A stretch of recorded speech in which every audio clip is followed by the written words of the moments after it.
السلام عليكم. مبدئيا كده لما يكون في حاجة مهمة دايما كده بيكون في الأهم. علشان كده حبيت أشارك معاكم الوصفة الجميلة واللذيذة دي كده النهاردة. كعك التمر أو قرقيش بالعجوة، فكرتها بسيطة خالص وكمان مكوناتها بسيطة جدا وموجودة عندنا كده في كل بيت. هي مهمة لأن هي بجد بتوفر عليك كتير، لأن فكرتها ممتازة لانش بوكس المدرسة أو كمان لفطار الصبح لما نكون مستعجلين.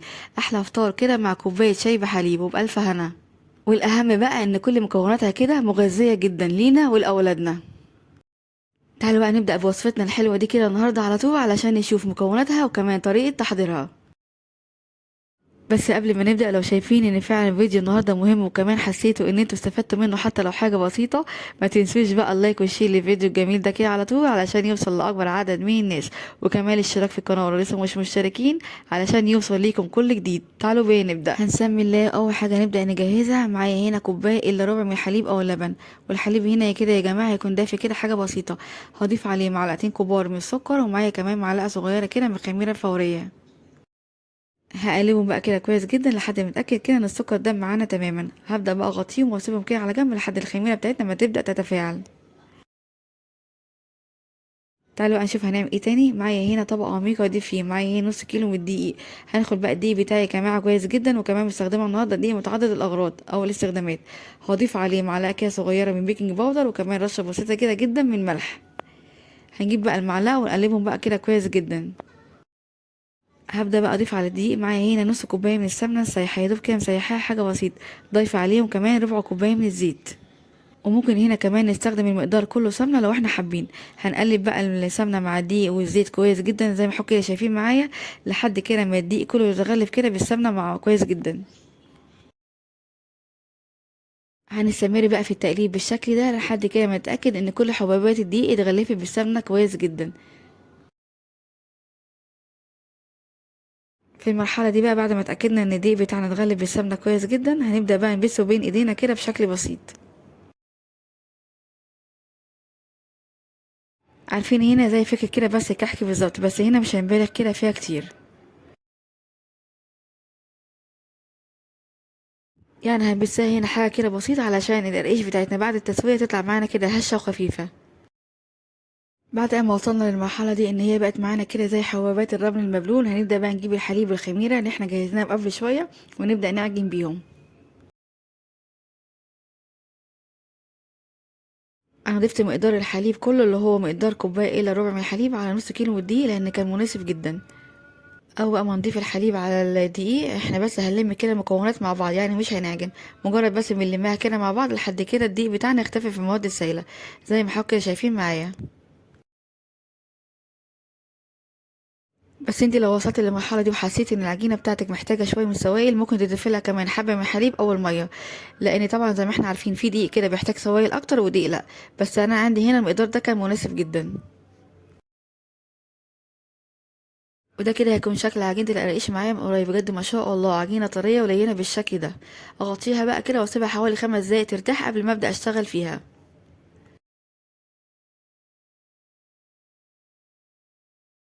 بعد ما جهزنا عجينة القراقيش تعالى نشوف هنعمل ايه تاني مع بعض.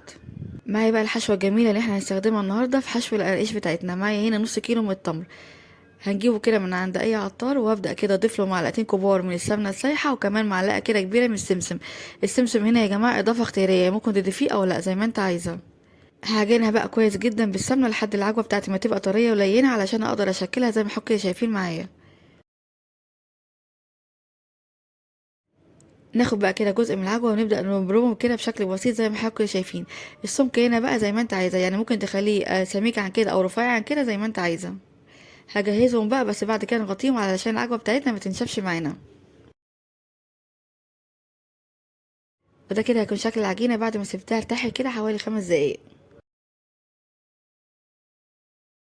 هبدأ اخد بقى كده جزء من العجين وافرده كده بايدي بشكل بسيط، وبعد كده هبدأ اجيب الفرادة او النشابة وافرده كده على شكل مستطيل على قد ما اقدر، علشان بقى نساوي الاطراف ويكون شكلها منتظم معايا بالسكينه بقى واي قطاعه عندي. هبدا بقى اساوي كده الاطراف بالشكل البسيط ده.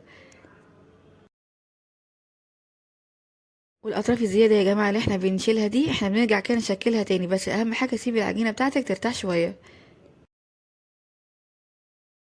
هجيب بقى كده جزء من العجوه اللي احنا جهزناها مع بعض، بس لو طلع كده زياده على العجين ممكن كده نشيل الزياده دي بكل سهوله. بعد كده ناخد بقى طرف العجين ونبدا نلفه على العجوه بشكل كويس بالشكل ده. هي مجرد لفه او لفه ونص بس. بعد ما نلفها بقى ونقفل على العجوه بالعجين بشكل كويس، هنبدا بقى نقطع الزياده بالشكل البسيط ده.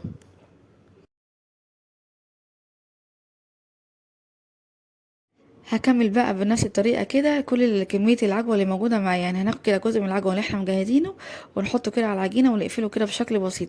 هي مجرد لفه ونص وبعد كده نقطع الزياده. هي طريقه التشكيل هنا يا جماعه بصراحه بسيطه جدا، يعني ما فيهاش اي تعقيدات خالص. سهله، مش هتاخد معاكي كمان وقت ولا مجهود.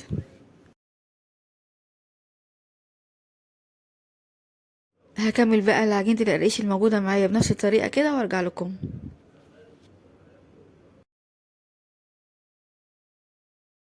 وده كده هيكون شكل اصابع التمر معايا بعد ما شكلتها. ممكن بقى يا جماعه في المرحله دي نقطعها زي ما هي كده يعني ساده ورصاها كده في السجان او الصواني بتاعتنا ونسويها، او ندهنها كده بمعلقه بسيط من الحليب او اللبن. وبعد كده نبدا نضيف لها كده رشه بسيطه كده من السمسم زي ما انا عملت. بعد ما دهنتهم كده بشكل بسيط بالحليب او اللبن هبدا اضيف لهم كده حاجه بسيطه كده من السمسم. السمسم يديها شكل حلو جدا وكمان طعم احلى. بالسكينة بقى أو أي قطعة موجودة عندي هبدأ بقى كده أقطعها وأجزأها قطع صغيرة بالشكل ده. حجم القطعة هنا يا جماعة زي ما انت عايزة، يعني ممكن تكبري أو تصغري عن كده زي ما انت عايزة. وده كده هيكون شكل القطعة معايا بعد ما قطعتها. بجد ما شاء الله شكلها حلو جدا قبل التسوية. هيكون بقى جنبي صاج أو صينية مش دهناه أي حاجة خالص، وأبدأ أرص فيه القطع الجميلة دي. بنفس الطريقة بقى هكمل بقى كل جزء الموجود معايا. هبدأ بقى أقطعها وأقسمها قطع صغيرة بالشكل البسيط ده. بصراحة قد ما هي سهلة وبسيطة جدا، كمان النتيجة بتاعتها يا جماعة مبهرة. جربوها هتعجبكم جدا. بصوا بقى هنا معايا ما شاء الله من قريب قد ايه شكلها حلو، وكمان الحشوة بتاعتها جوه ممتازة. ده كده بقى هيكون شكل الصاج او الصينية معايا بعد ما شكلتهم كلهم. بجد ما شاء الله. هسيبهم بقى يرتاحوا معايا كده حوالي 5 دقايق قبل ما ابدأ اسويها. هنسوي بقى القرقيش بتاعتنا النهارده في فرن ساخن مسبقا على درجة حرارة 200، وهنكون مشغلين النار من تحت بس. هتاخد معايا وقت كده في الفرن حوالي كده 25 دقيقة. اول بقى ما نلاقي الجوانب بتاعتنا بدأت تحمر وتاخد لون هنطفي النار من تحت ونشغل كده الشواية حوالي 5 دقايق. بس اهم حاجه هنا يا جماعه في المرحله دي اول ما نشغل الشوايه عليها هناخد بالنا منها كويس جدا علشان ما تاخدش معانا لون بزياده. وطبعا برضو هنا التسويه على حسب كل واحد والفرن عنده. بصوا بقى معايا هنا الجمال بجد ما شاء الله شكلها حلو جدا. واللون بتاعها ممتاز، واخده كده لون ذهبي من فوق وتحت جميل جدا. بجد يا جماعه مش قادره اقولكم كمان ريحتها وقت التسويه كانت قلب البيت كله قد ايه. جميله جدا بصراحه، لازم تجربوها. من اجمل والذ الوصفات بجد اللي تستاهل التجربه. ده كده هيكون شكلها بعد ما قسمنا واحدة من جوه. بصوا بجد ما شاء الله هشة وخفيفة جدا وبتدوب في البق كده ذوبان.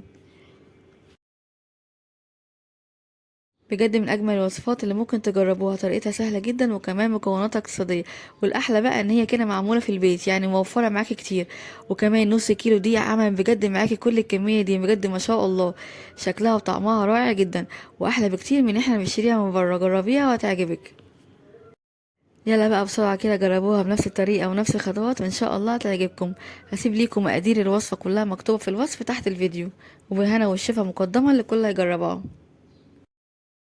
لو عجبكم بقى الفيديو الجميل ده النهاردة ما تنسوش بقى اللايك والشير للفيديو ده على طول علشان يوصل لأكبر عدد كده من الناس. وكمان الاشتراك في القناة لو لسه مش مشتركين، وتفعيل زر الجرس علشان يوصل لكم كل جديد. أشوفكم على خير إن شاء الله في فيديو جديد. مع السلامة.